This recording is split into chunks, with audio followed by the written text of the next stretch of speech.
अजीब सी मुस्कुराहट से कहा, मेरे इतना करीब ना आओ कि मैं भटक जाऊं।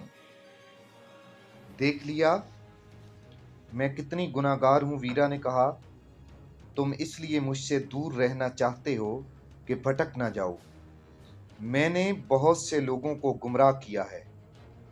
उसने देख लिया कि तबरेज़ के पास मजहबी जज्बात हैं और जज्बा भी, लेकिन इसकी सोच में गहराई नहीं है। अगर उसे किसी सांचे में ढाला जाए तो ढल जाएगा। वीरा ने उसके साथ खुलकर बात करना शुरू कर दी। कहने लगी, अगर मैं तुम्हें कहूं कि आओ हम सारी उम्र के सफ़र में इकट्ठे रहें तो क्या जवाब दोगे? तबरेज़ ने इसके चेहरे को देखा, ज़रा सा मुस्कुराया और संजीदा हो गया। बोलो। उसने फिर कोई जवाब न दिया। आओ चलें, सूरज निकल आया है, सफ़र मुश्किल हो जाएगा। वीरा अपनी ज़ात में एक इनकलाब महसूस कर रही थी जिसे वो अच्छी तरह समझ न सकी। वो उठी और उठकर तबरेज़ के साथ चल पड़ी। वो रास्ते को कम और तबरेज़ को ज़्यादा देख रही। गुज़िश्ता रात वो तबरेज़ को कत्ल करके हमस को भाग जाने की फिक्र में थी, लेकिन अब वो तेज़ चलने से गुरेज कर रही थी। वो ज़्यादा से ज़्यादा तबरेज़ के साथ रहने की ख्वाहिश लिए हुए थी। एक बार उसने तबरेज़ का हाथ पकड़ लिया और कहा, आहिस्ता चलो। हमें आहिस्ता नहीं चलना चाहिए, तबरेज़ ने कहा, वरना एक और रात आ जाएगी। आने दो, वीरा ने कहा, मैं तेज़ नहीं चल सकती। जहां रह जाओगी वहां तुम्हें उठा लूंगा, तबरेज़ ने कहा, आहिस्ता ना चलो।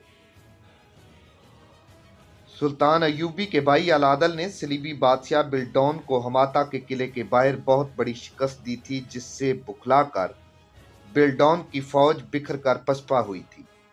इस मार्के की तफसील हम आपको पिछली किस्त में बता चुके हैं। इस सलीबी बादशाह ने बड़ी मुश्किल से अपनी बिखरी हुई फौज को यकजा किया था। तब उसे अंदाजा हुआ था कि इसका कितना जानी नुकसान हुआ है। उसके पास निस्फ से कुछ ज्यादा फौज रह गई थी। वो तो दमिश्क तक के इलाके पर कब्जा करने आया था। उसकी फौज अल आदल के छापामार हमले में मरी थी, और जब सलीबी भागे तो इनमें से बहुत से वादियों और वीरानों में भटक गए थे। इनमें से कई एक को मुसलमान गडरियों, खाना बदोशों और देहातियों ने मार डाला। इनके हथियारों और घोड़ों पर कब्जा कर लिया था। जब बेल्डोन ने बची कुची फौज को हमाता से दूर एक जगह जमा कर लिया तो उसे बताया गया कि फौज के वो सिपाही और ओहदेदार जो अकेले अकेले आ रहे थे, मुसलमानों के हाथों कत्ल हो गए। बेल्डौन शिकस्त से बुखलाया हुआ था। इस इत्तला से उसका गुस्सा और तेज हो गया। उसने हुक्म दिया, जहां कहीं मुसलमानों का कोई गांव नजर आए इसे लूट लो, जवान लड़कियां उठा लाओ और गांव को आग लगा दो।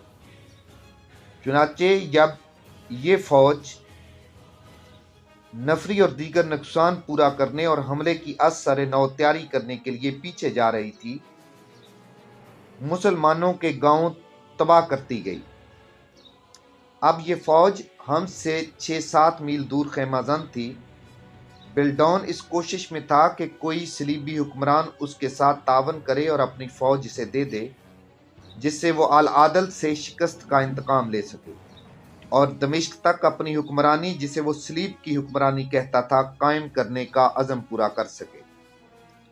इस सिलसिले में वो एक और सलीबी बादशाह रिनाल्ट ऑफ शायतून के यहाँ गया हुआ था।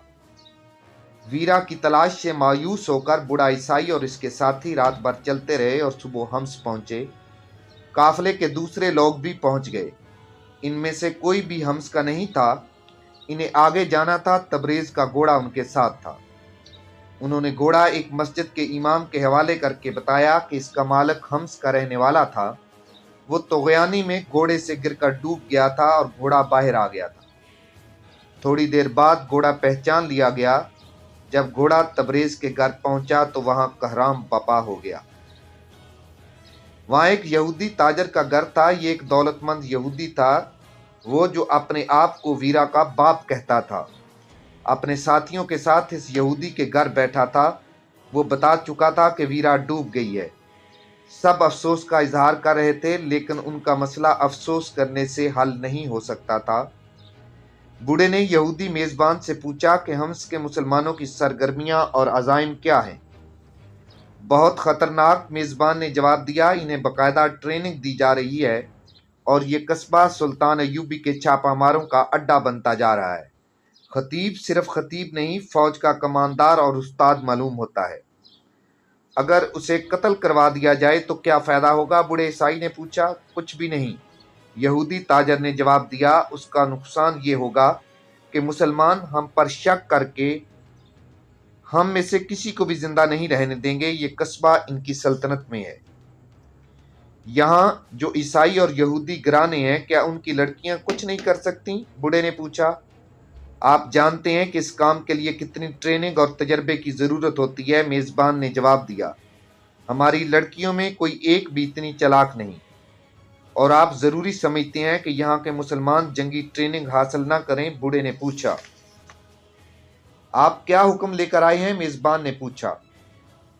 हुक्म तो बड़ा साफ है, बूढ़े ने कहा। इन मुसलमानों को आपस में टकराना और इन्हें सुल्तान अय्यूबी के खिलाफ करना है। वीरा के लिए यह काम मुश्किल नहीं था। इसके बगैर ये मुहिम मुमकिन नहीं रही। हमें 2 लड़कियां यहाँ और लाना पड़ेंगी।